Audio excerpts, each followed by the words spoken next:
Breaking. Biden lifts ban on Ukraine using U.S. missiles to strike inside of Russia. It's being reported this evening that President Biden has lifted restrictions on Ukraine using U.S. weapons to strike deeper inside Russia.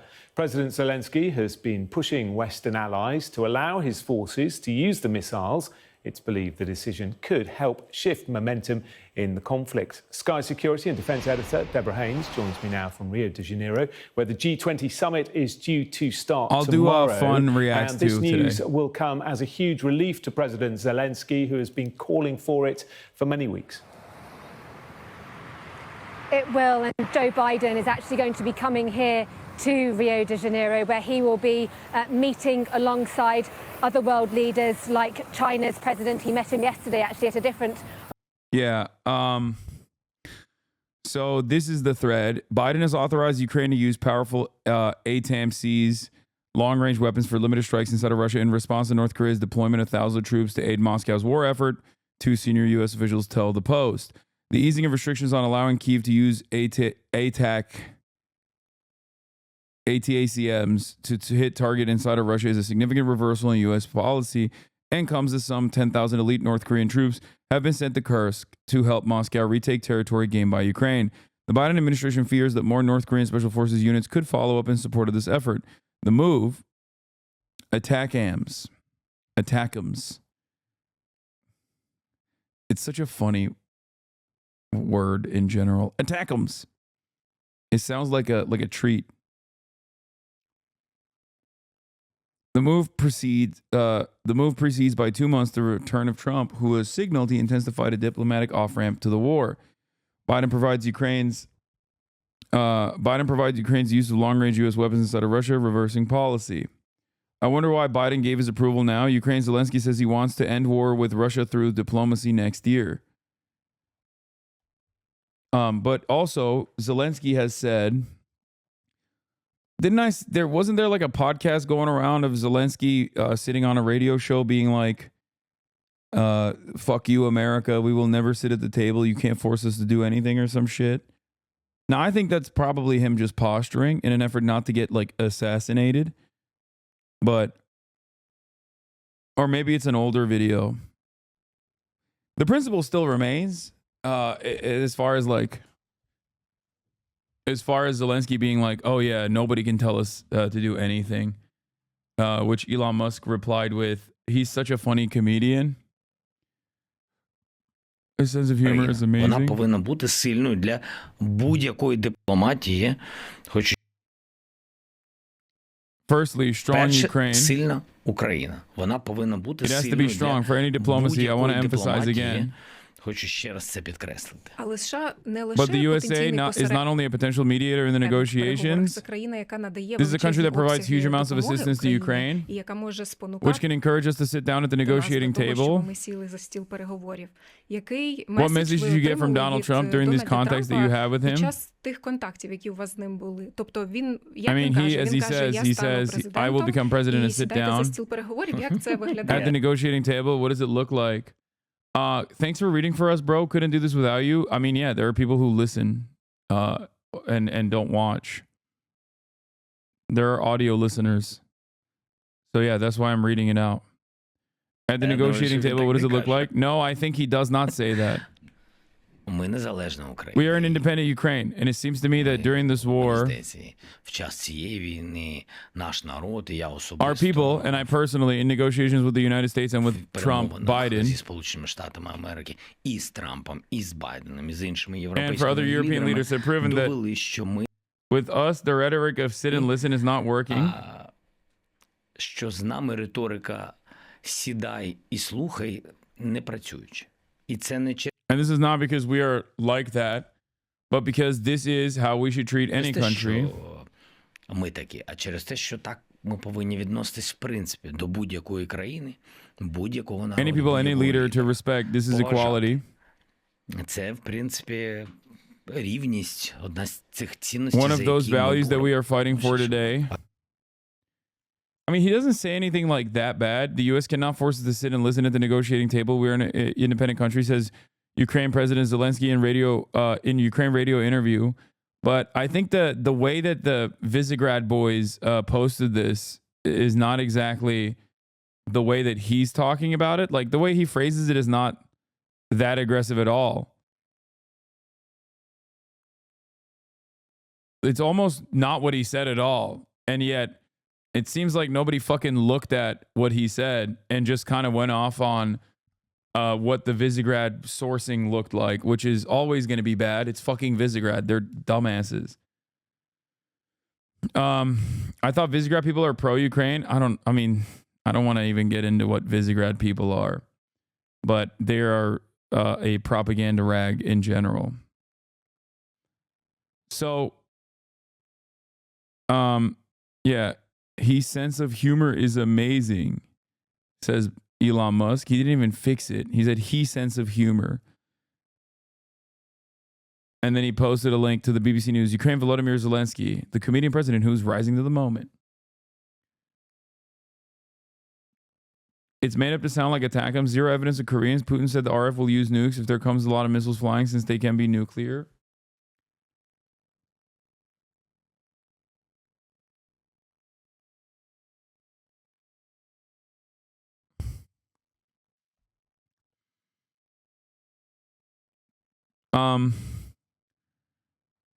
I've said already that I don't think Donald Trump is going to, at least with his cabinet picks, he hasn't really shown that he's genuinely interested in like ending this war whatsoever, or at least like trying to find a diplomatic off ramp.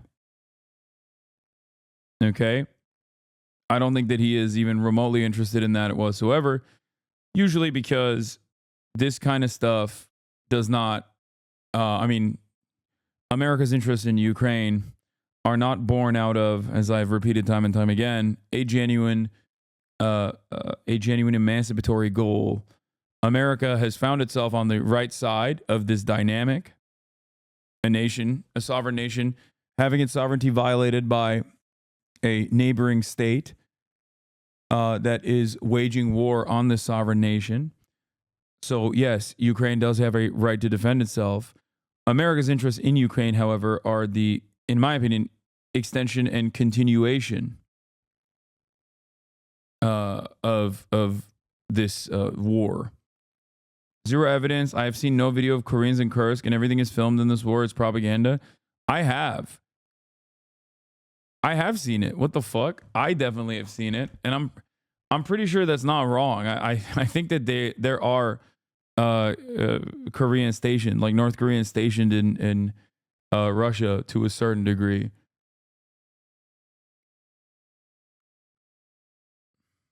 What I think, current administration has evidence that the next one will severely support. Ukraine doesn't want that, but Russia would welcome this aggression because it's going to justify more occupation. I don't think either side is as thirsty as it seems to continue this. Okay. Ukraine has the right to not be threatened on their border. This is like the flip of the Cuban Missile Crisis, and we are the USSR this time. No.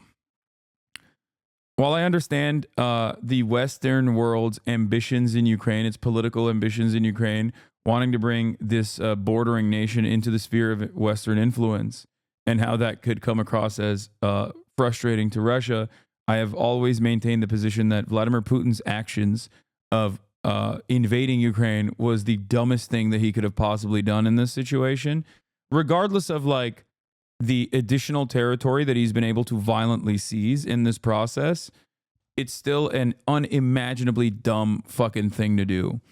And it was, and it still is. You have killed tens of thousands of people. You've displaced millions of people. You have mined entire fucking areas. It's just so stupid. And in the process, you have greatly escalated the defense capabilities of Western nations. You've destroyed critical infrastructure in Ukraine. You've permanently damaged Ukraine, made it a more unstable nation than it already was. And while you're doing that, you have, killed a shit ton of your own people as well.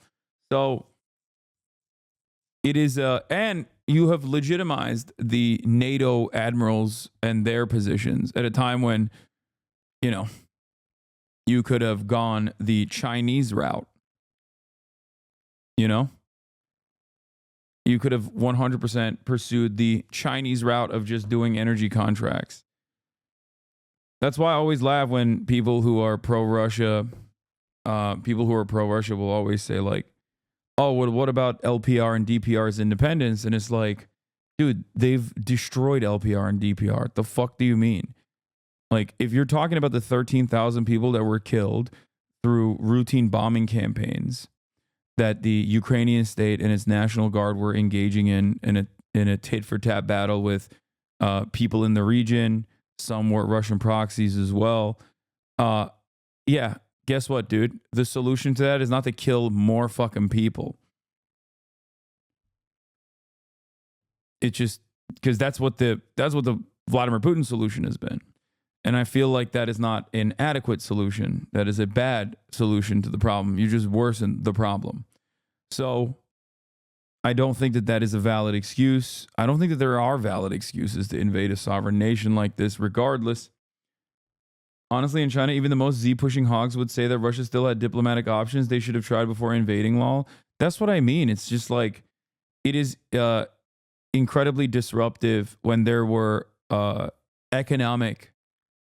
there was definitely a lot of soft power capabilities that Russia had, and there was a shit ton more economic avenues that they could have pursued, especially when they were like still developing, Nord Stream 2. It's just very, very stupid. They did try dumbasses. No, I know, but there is no reason to lean into this.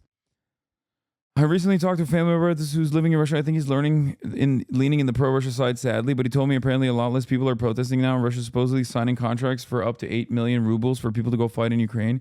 Seemingly, the government doesn't care about hyperinflation as long as they can outlast U.S.'s aid to Ukraine.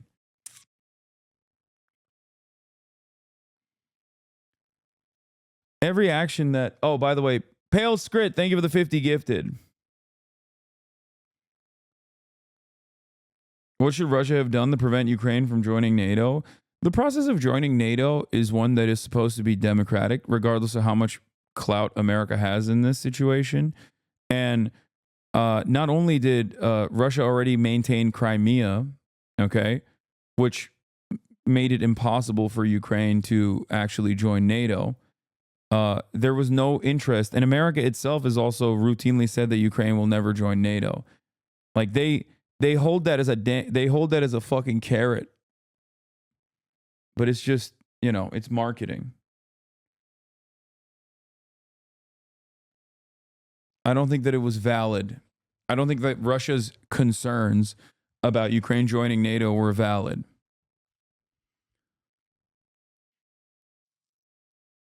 That's it. That's what I think.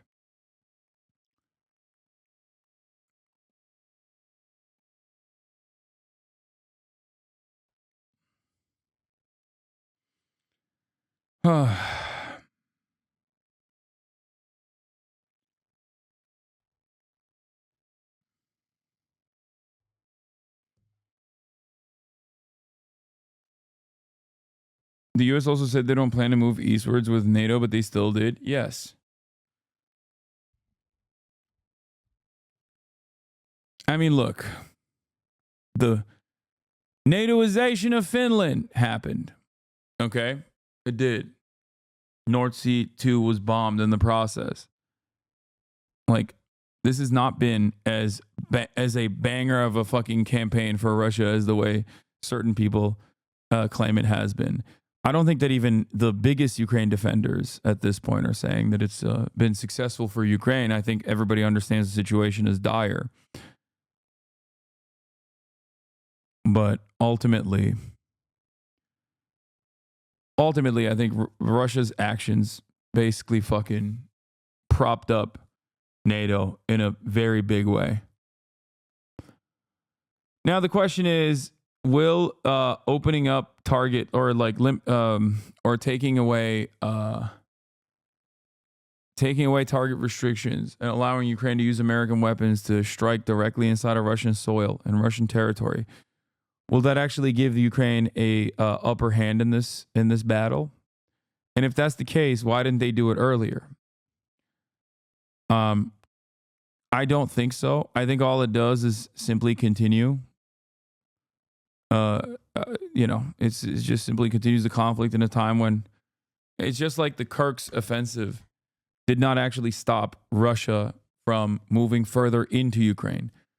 If anything, repositioning troops, like repositioning certain battalions to go into Russian territory, literally ended up giving Russia the opportunity to take over more space and push further into Ukraine.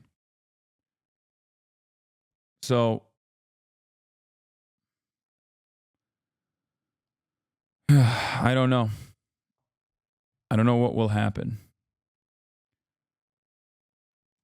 Biden admin wants Russia to know what the purpose of missile escalation is. Offensive to help Ukraine hold and take Russian territory. Putin has already said this means U.S. NATO directly at war with Russia since U.S. NATO personnel can operate these missile systems.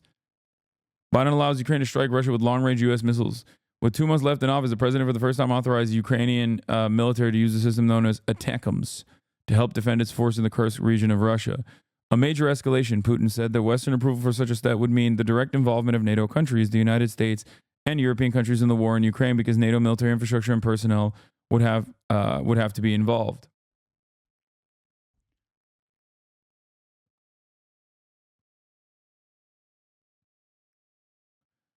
I think it's a mistake for the Democrats to give this. If there's an inevitability to this conflict ending due to things that are outside of the power of like the United States of America and every other country involved, because the best kinds of weapons are not going to make up for a shortage of manpower, right? If that's the case, and this is going to inevitably end, why the fuck would you not try to pack it up when you're still in power? Because this, seen as an escalation, is going to make it seem like when the inevitable end of this conflict comes, it will be in the hands of the Trump administration. I said the similar thing with respect to Israel and Gaza as well, and Lebanon too. I don't know why the Democrats do anything at this point. I do not know if this will end up changing the trajectory of this battle. I don't feel like it will, but what do I know? Maybe they know more. I mean, I'm sure they know more than I do.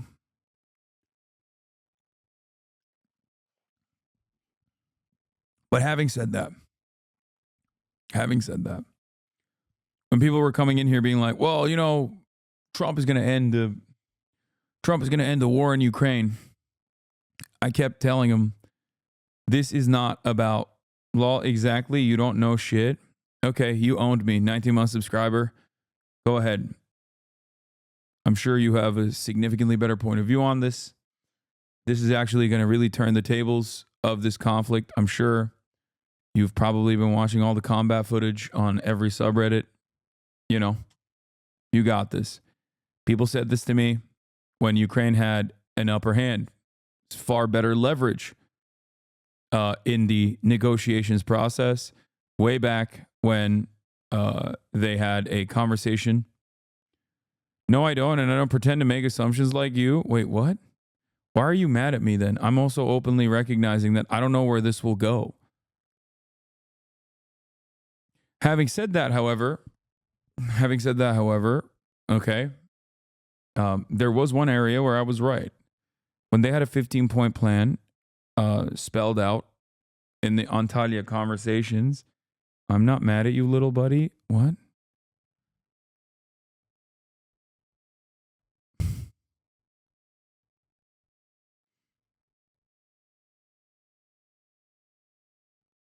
Kind of seems like you are.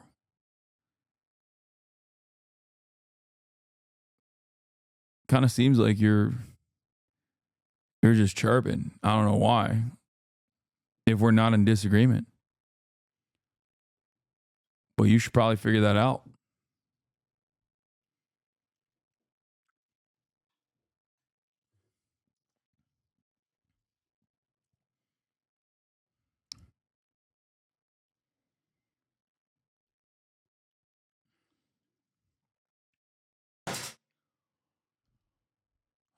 Didn't say I agree with you. Sick, man. I can be a fan and disagree with you on certain things, my friend. No, absolutely. I don't know what we're in disagreement on.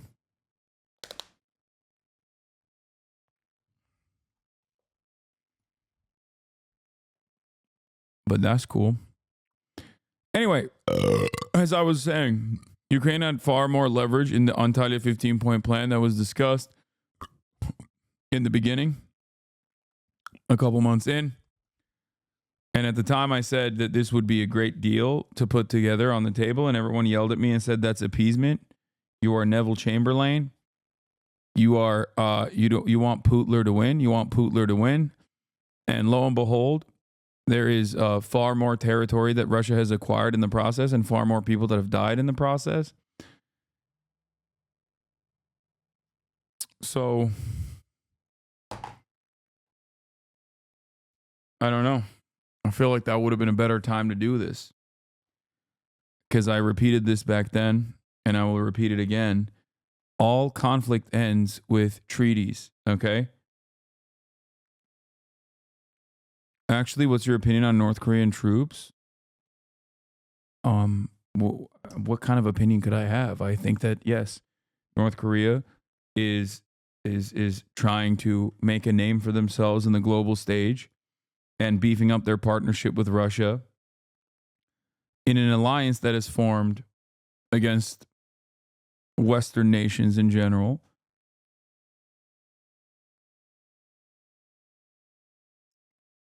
I don't think it shows that Russia is doing super well, but I don't think Russia is doing super well. So, you know, that's my assessment. Unless you're talking about the fact that they're, well, you know, jerking off the porn or some shit.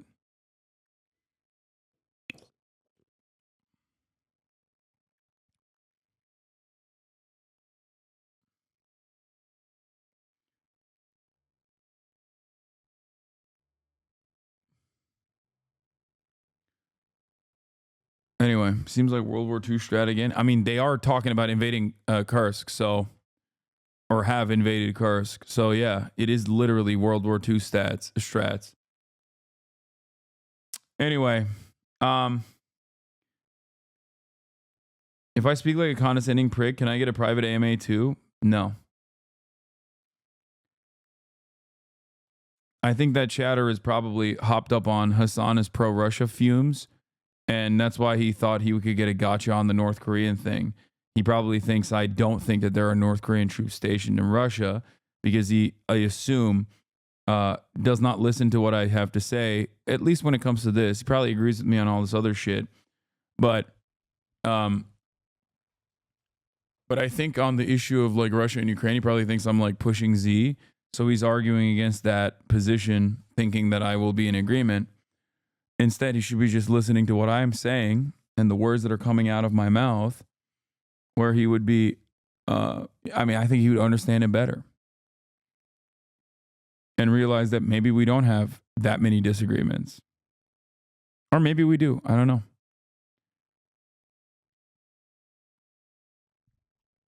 Pushing Z, yeah, like pro-Russia, pro-Vladimir Putin's invasion of Ukraine.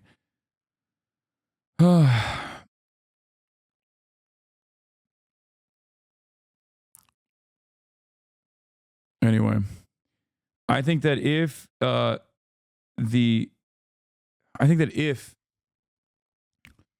Russia's unjustifiable invasion of Ukraine is going to end, it is only going to happen not because like America genuinely wants this conflict to end, because they're morally appalled by it. It only ends because they feel like the defense industry can offload their older weapons or even newer weapons elsewhere. And they realize that it's far too costly and that the war can't continue because there's not enough manpower remaining in Ukraine to use the weapons.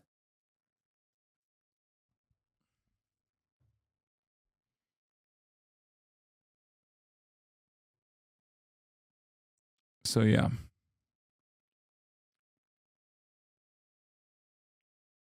on the sidelines of a different summit in Peru. Vladimir Putin normally comes to the G20, Russia, of course, a member, but he is facing arrest warrant from the International Criminal Court and so is not going to be here. He said previously that his presence would be a distraction, but you can be sure that Russia's war in Ukraine will be talked about on the sidelines of the summit, and as well as...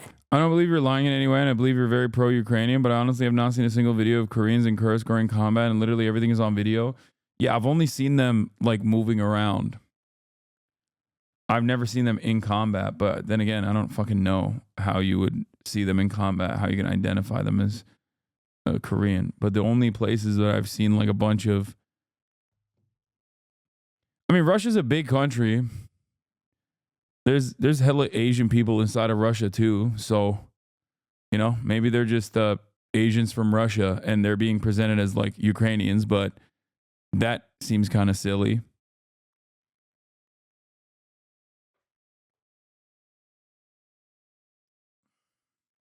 Inside the centre, and for Joe Biden to make this decision now after months of deliberating over whether or not he was going to allow the Ukrainians to use these long-range army tactical missile systems. They are ballistic missiles launched from ground-based systems against targets inside Russia, something that the Americans seem to have been hesitant to allow, concerned that it might then prompt an escalatory response by Russia. But according to reports in the New York Times, the sudden decision by the North Koreans to join Russian forces on the battlefield at the moment inside Russia, fighting against Ukrainian troops that have seized parts of the Kursk region, that is the trigger for this decision by the United States. And now all eyes surely are going to be on other allies of Ukraine, the UK, for example, which has for a long time also been asked by the Ukrainians to allow its forces to use their Storm Shadow cruise missiles against targets inside Russia. The British have been more forward-leaning, more seemingly willing to allow the Ukrainians to use these weapons, but had been waiting for a decision by the United States. Now that seems to have come. All eyes, of course, are going to be on what Keir Starmer, who's going to be here as well in Rio, will say, and whether he will confirm that British missiles can also be used by the Ukrainians.